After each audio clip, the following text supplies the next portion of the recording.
நாம கவனிக்க வேண்டியது எதை பத்தினா அன்புதான் வாக்கு தத்தம். நம் குடும்பத்தை மட்டுமே நேசிக்கிறது அன்பாகாது. அது அன்பே இல்லை.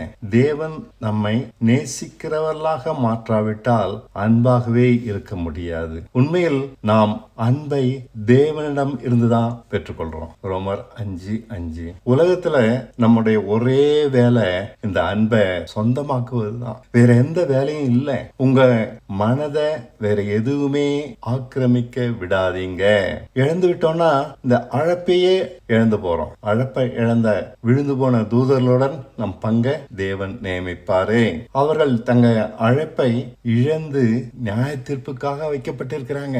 தேவன் நமக்கு அன்பை போதிக்கும் போது அது எல்லா அறிவுக்கும் அப்பாற்பட்டதா இருக்கும். அதற்காக முயல மாட்டோம் அன்பா இருக்கணும்னு சொல்லி. ஆனா கடினமா அன்புனால பிரயாசப்படுவோம். அன்பு பாவத்தை கண்டிப்பதை காட்டிலும் பாவம் செய்ய முடியாதுன்ற நம்பிக்கையையும் தைரியத்தையும் அது தருது. நீதியான வாழ்க்கையில நம்ம பழக்குவிக்குது. தேவ மனுஷன் எவனுமே அன்பில் பழகி தேறினவனா இருக்கணும் இருப்பா. அன்பினால் தான் தேவ மனுஷன் எவனும் எந்த நற்கிரியும் செய்ய தகுதியுள்ளவனாகிறான். ஒருவன் அன்பை கற்று தேறி சுயநலமற்றவனாக மாறாத வரைக்கும் அன்பை பற்றி அறிந்து கொள்ளவே முடியாது. அன்பில் தேறி நற்கிரிகளை செய்ய அறிந்தவன் எவ்வளவு அழகானவன். நற்கிரியை என்பது பாடுவதோ பிரசங்கிப்பதோ அல்ல. பிரச்சனைகளால் சிக்கி தவிக்கிற மனுஷர்களுக்கு தன்னை கிறிஸ்துவுக்காய் இழப்பது எப்படி என்று வாழ்ந்து காண்பிப்பது. சகல நற்கிரிகளையும் செய்ய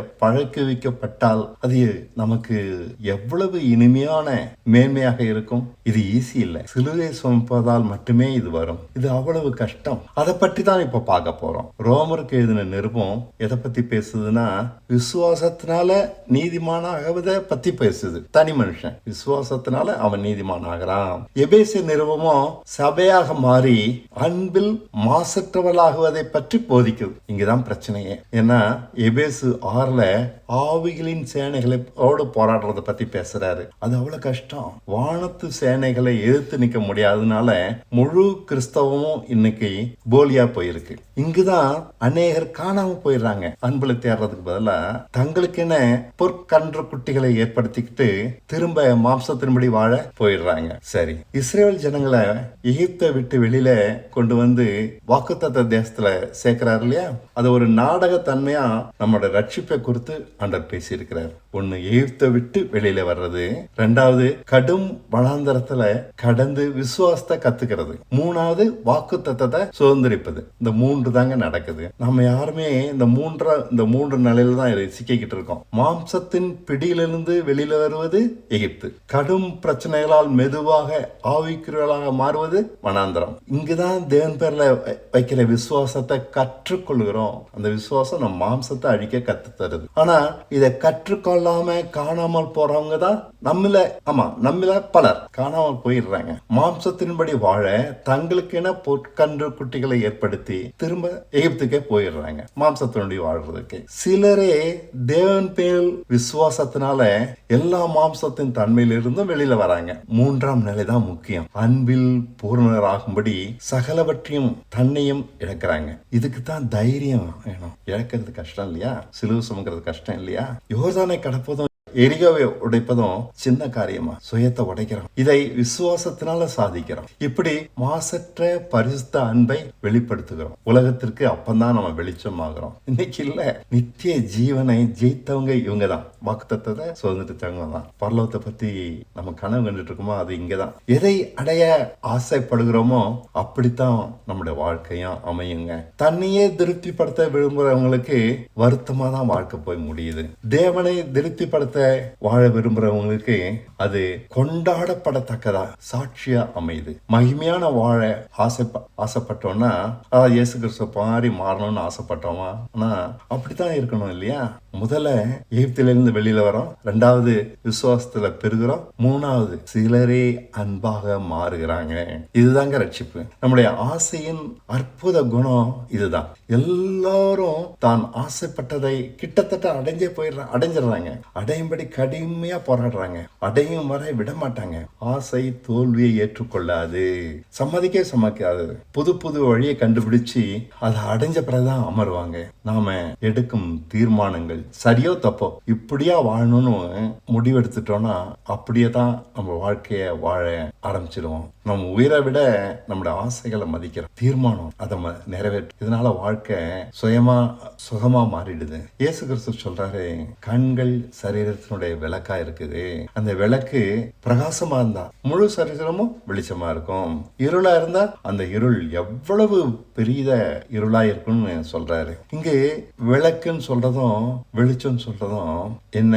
நம்முடைய ஆசைய வெளிச்சம்னு சொல்றாரு, நம்முடைய வாழ்க்கைய சரீரம்னு சொல்றாரு. நம்முடைய ஆசை இயேசுவின் அன்பாக மாறணும்னு இருந்தா வாழ்க்கை பிரகாசமா இருக்கும். அதுவே தவறா வேற ஏதோ ஒன்றாக இருந்தா வருந்தத்தக்கதாயும் வெட்ககரமாகவும் வாழ்க்கை முடியுது.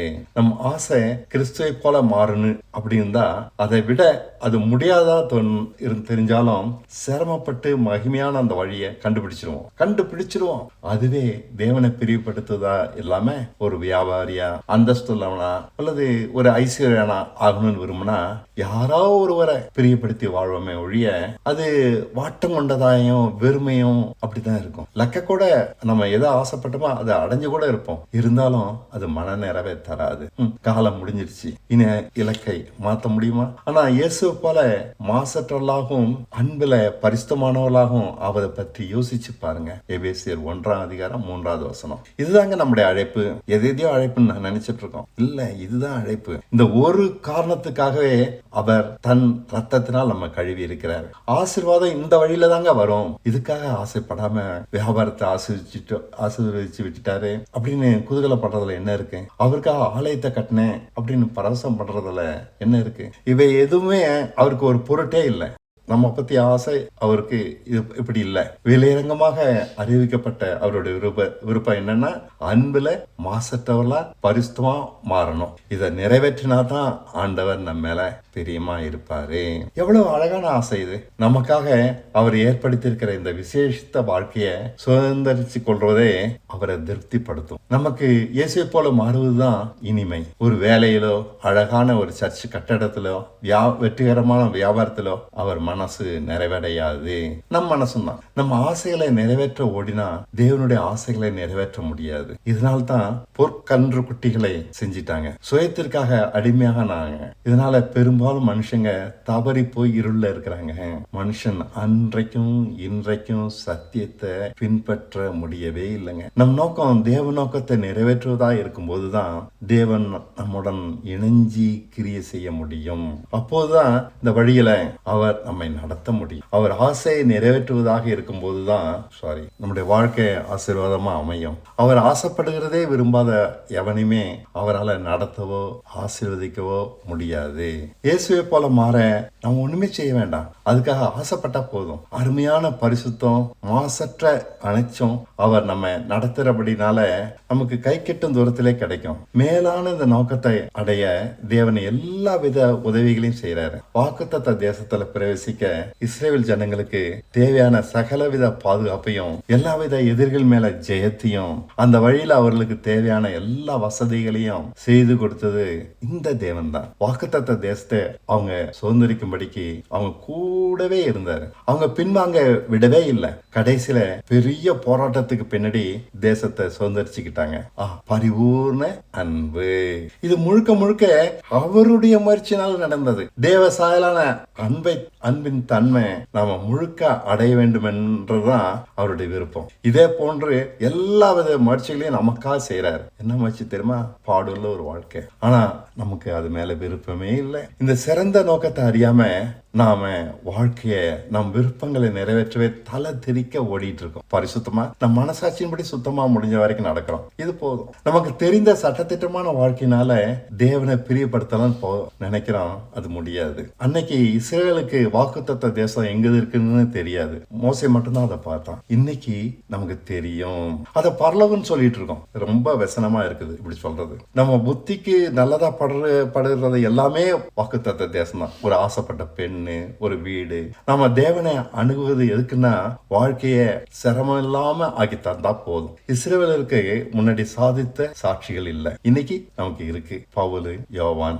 இஸ்ரவேல் ஜனங்க நம்மை போல பரிசுத்தாவே பெறல, நாம பெற்றிருக்கோம். அவங்க வாக்குத்தத்த தேசத்தை சுதந்திரிக்க குறைந்த வாய்ப்புகள் தான் இருந்துச்சு. ஆனா இப்ப நமக்கு திரளான வசதிகள் இருக்கு. ஆனா அந்த அன்பை அடையாம போறோமே, வரும் நியாய தீர்ப்புல இருந்து தப்பிச்சுடலாம் நினைக்கிறீங்களா? அன்புல பரிசுத்தமாக நாம சுயத்தை அழிப்பது அவசியம். முழுமையா தேவனை நேசிச்சு மாம்சத்தின் எந்தவித தன்மையும் மற்றவர்களா மாறுவதனால்தான் சுயம் முழுக்க அழியுது. நான் என்னுடையதுன்ற வாசனை நம்மகிட்ட கொஞ்சம் கூட காணப்படக்கூடாது. இதை நோக்கித்தான் தேவன் ஒவ்வொருத்தரையும் நடத்துறாரு. நம்மளுக்கு பல வித நஷ்டங்கள் வருது, கஷ்டங்கள் வருது, வேலை நடக்க மாட்டேங்க. அன்பில் மாசற்றவள் ஆகும்படிக்குத்தான். பிறரை உண்மையாக நேசிப்பதில் கூட நம்முடைய மனசாட்சி நம்மகிட்ட குறை கண்டுபிடிக்க கூடாது. நம்முடைய அன்பு உண்மையா இருக்கணும். அதுல கூட நம்ம மனசு காட்டும், நீ உண்மையை நேசிக்கலன்னு காட்டும். நம்ம கண்டுக்க மாட்டோம், வாயளவுலதான் நேசிச்சுட்டு இருப்போம். இதுல கூட குறை நம்ம மனசாட்சியில இருக்க கூடாது. அன்புக்கு அளவே கிடையாதுங்க. பிறரை நேசிக்கிறதுல கட்டுப்பாடு பண்ணாக்க அது அந்த அன்பு உண்மையான அன்பு இல்லை,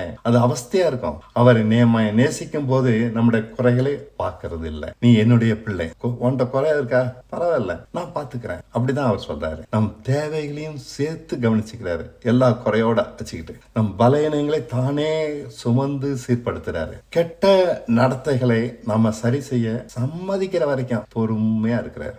நம்ம சம்மதிக்கிற வரைக்கும் அவர் பொறுமையா இருக்கிறார், பலவந்தம் பண்றது இல்லை. அவரை பொறுத்த வரைக்கும் கவனிங்க, அன்புதான் முதலாவது, பரிசுத்தம் ரெண்டாவது தான். மற்றவர்கள் மாற விரும்புற வரைக்கும் அவங்களை தொந்தரவு செய்யாம எந்தவித கசப்பும் இல்லாம அவங்கள சகல குறைகளோடு ஏற்றுக்கொள்வதுதான் அளவற்ற அன்பு. அன்பில் இந்த தன்மையை நிறைவாக நாம குடும்பத்துல பார்க்கலாம். குழந்தைகள் தான் குடும்பத்துல முக்கியமான உறுப்பினர்கள். ஏன்? அவர்களுக்கு எந்தவித பொறுப்பும் கிடையாது, உரிமைகள் மட்டும்தான் அவங்களுக்கு இருக்கு. உடைப்பாங்க, வீணாக்குவாங்க, நொறுக்குவாங்க, எல்லா முட்டாள்தனத்தையும் என்னென்ன உண்டோ அத்தனையும் செய்வாங்க. இதுக்காக நாம அவங்கள துரத்தி விட்டுற மாட்டோம். மாறா அவங்க சேட்டைகளை ரசிக்கிறோம். சேட்டைகளை அவங்க செய்களுக்கு பொறுப்பு மட்டும் நம்மளுது. போய் ஹெட்மிஸ்டர்ஸ கை கட்டி நிக்கணும், பக்கத்து வீட்டுக்காரன் திட்டுறதை கேட்டுக்கணும். அதனால நாம சந்திக்கிற கஷ்ட நஷ்டங்களை பத்தி அவங்களுக்கு கொஞ்சம் கூட கவலையே கிடையாது.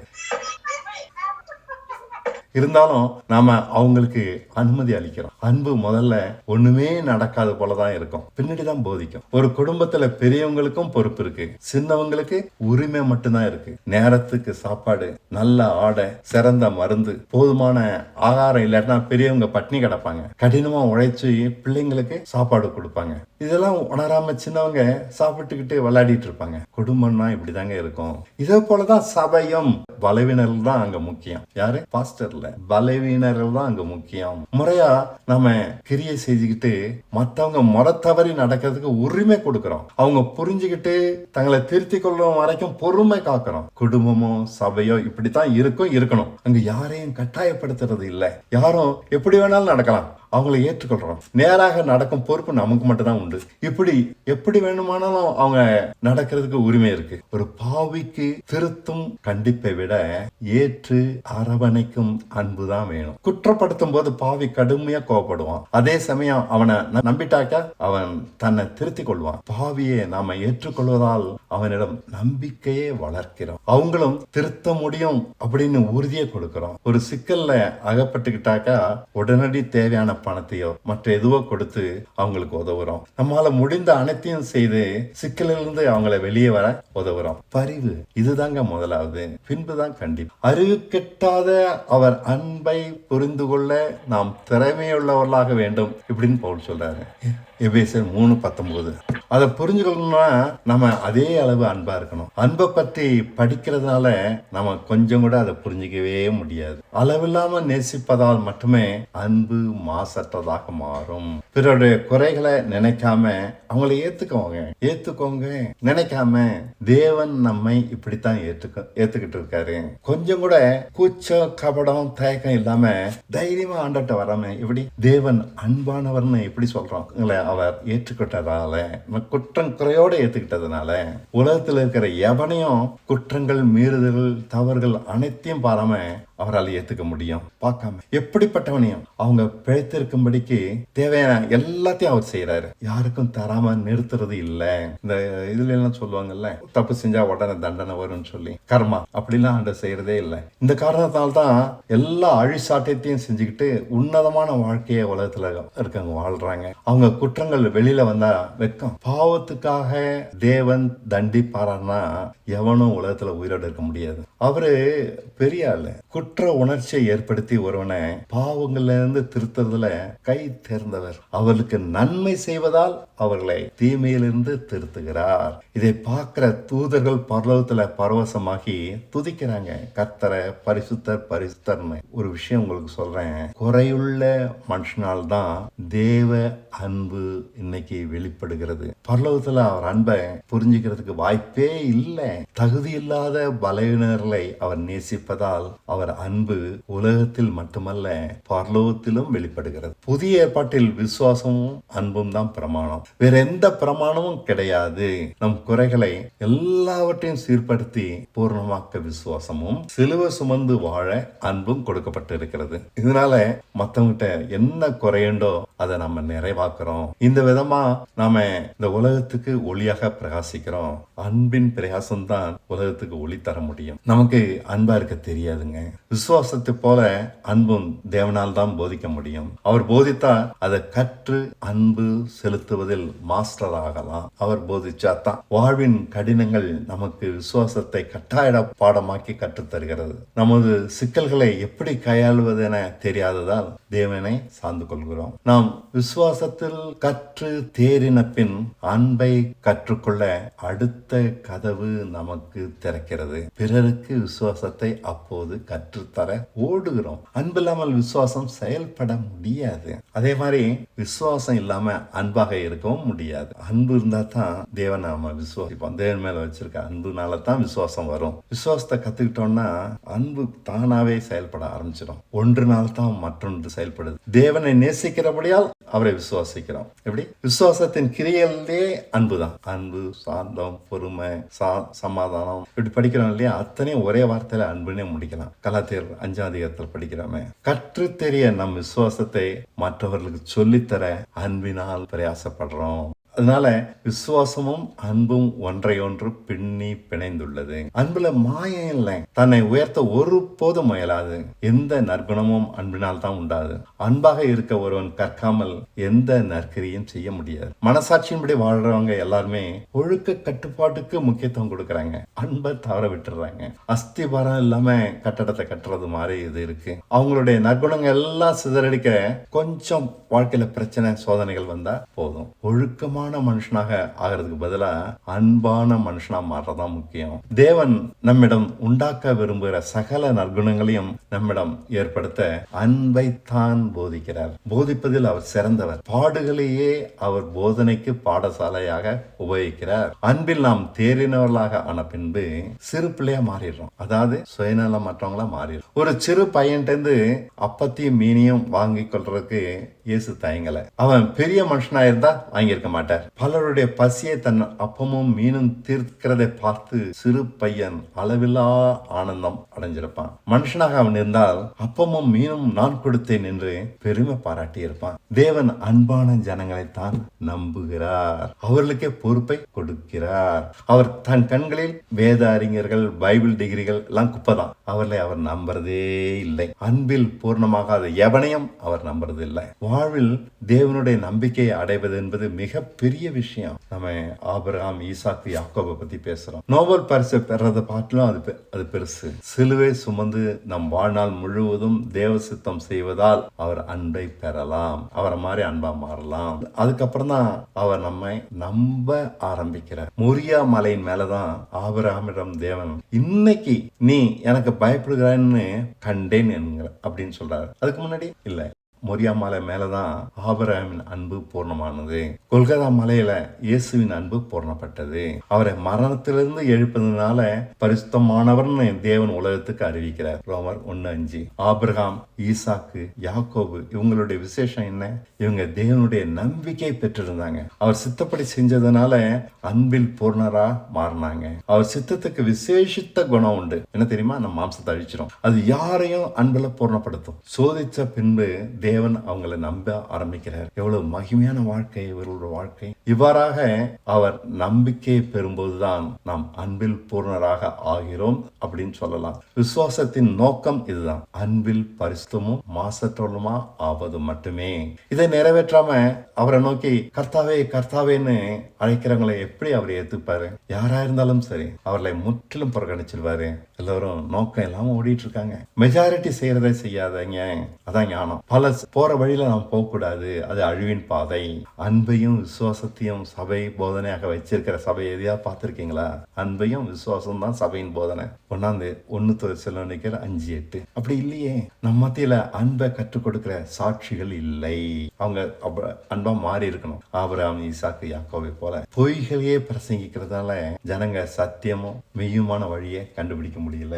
அன்புல பூர்ணரா ஆகாதனால எல்லாமே இழந்து நிக்கிறோம். சுயநீதியான கிருபையில நம்பி கிருபை நின்று கலாத்திர போல விழுந்துட்டோம். கிறிஸ்துனால பிழைக்காம கற்பாறை மேல கட்டாதனால சோதனையில் நிக்க முடியல. செடியில நிலைத்திருந்தாதாங்க அது கொடி. அவர் மரணத்துக்குமான மரணத்தை அடையாம உயிர் தேர்ந்த ஜீவனை இழந்து போய் நிக்கிறோம். நீரற்ற மேகங்கள் ஆகிட்டோம். ஏன் இந்த அவல நிலை? கடும் வார்த்தையினால உங்களை பயமுறுத்துவது என் நோக்கம் இல்லை. சத்தியத்தின் சில பக்கங்கள் நம் காதுகளுக்கு சங்கீதமாகவும் இருக்கும், சில ஜீர்ணிப்பதற்கு கடினமாகவும் இருக்கும். இதை தவிர்க்க முடியாது. கர்த்தருடைய வழி பெரிய ஞானம். அதை விவரித்து சொல்றது ஈஸி இல்லை, ஆனா புரிந்து கொள்றது மிகவும் எளிது. பலவித நுணுக்கமான விவரங்களால் அது ஆனது. வேதத்தின் பக்கங்களை புரட்டி புரட்டி படிக்கிறதுனால அதை புரிந்து கொள்ளவே முடியாது. அனுபவம் தான் சரியான போதகர். தேவன் விசேஷமாக நம் வாழ்க்கையின் போக்கை மாற்றி அமைத்து இந்த ஞானத்தை நாம் கண்டுபிடிக்கும்படிக்கு செய்தால் ஒழிய ஒருவனும் இதை புரிந்து கொள்ளவே முடியாது. அனுபவங்கள் தான் நம்மை பக்குவப்படுத்துகின்றன. இங்கு ஆபத்துகள் உண்டு, உண்மைதான். ஆனால் பயப்பட வேண்டாம். போராட்டம் உண்டு, ஆனால் வெற்றி வாக்கு பண்ணப்பட்டுள்ளது. நிச்சயம் நாம் சிறுமைப்படுத்தப்படுவோம், ஆனால் அழிந்து போவதில்லை. இவை எவ்வளவு அவசியமானதென வாழ்வில் ஒருவன் சந்திப்பதனால் தான் புரியும். படிப்பதால் ஒன்றுமே புரியாது. புதிய ஏற்பாட்டின் வழிகள் அனைத்தும் மறைவானவை. விசுவாசத்தின் மூலமும் தேவ சித்தத்தை செய்வதன் மூலமுமே ஒருவன் பைபிளை பூர்ணமாக அறிய முடியும். ஞானத்தின் அடிப்படை தன்மையே மறைந்திருப்பதுதான். பைபிளை வெறுமனே கற்பதால் ஒருவனும் இந்த ஞானத்தை புரிந்து கொள்ளவே முடியாது. பிசாசை துரத்த, நோய்களை சுகமாக்க விசுவாசத்தை பயன்படுத்துகிறோம். இவைகள் மேலோட்டமானவை. மேலோட்டமானவைன்னு ஒண்ணு இருக்கு, அங்கேயே இருக்கக்கூடாது. பிதாவின் சித்தப்படி நடப்பதுதான் முக்கியம். அது மேலோட்டமானது இல்ல. இதுதான் மாம்சத்தை ஆவியினால் அழிக்கும் வழி. ரோமர் 8:13. விசுவாசம் இதற்குத்தான் அவசியம். அந்த ஞானத்தை கண்டுபிடிக்க பாடுகளால் ஆழமா போக வேண்டியது. ஆழமா வேர்விட்டு பின் செடி மேலே கனி கொடுக்கிறது இயேசு சொல்றாரு. அந்த விதமாக இதுவும் மறைவான வாழ்க்கையில் நமக்கு உண்டானவர்களை இழந்துதான் பிதாவின் சித்தத்தை செய்கிறோம். இதற்கு தான் விசுவாசம் வேணும். தேவ சித்தம் எதுவானாலும் அதையே வாழ்நாள் முழுவதும் ஒரே நோக்கமா பின்பற்ற இன்னும் நம்பிக்கை அவசியமா இருக்குது. ஒரு அனுபவத்திலிருந்து மற்றொரு அனுபவத்துக்கு கடந்து செல்லும் போது தேவன் ஞானத்தின் கதவுகளை கொஞ்சம் கொஞ்சமாக திறக்கிறார். அதுக்கப்புறம் தேவ சத்தியம் புரிந்து கொள்ள எளிமையா மாறிடுது. கீழே விழுந்த ஒருவன் இந்த வழியாக போய் சத்தியத்தை கண்டுபிடிக்கிறது ஈஸி. வசதியா வாழ்கிறவனுக்கு மற்றவர் போற வழியிலே போவதே ஈஸியா இருக்குது. ஞானத்தை கற்றுக்கொள்ளாம அந்த தொல்லைகளை தவிர்ப்பதே அவர்களுக்கு பாதுகாப்பா தெரிகிறது. போலி வேஷதாரியாக விலகி நடப்பதே நாகரிகமா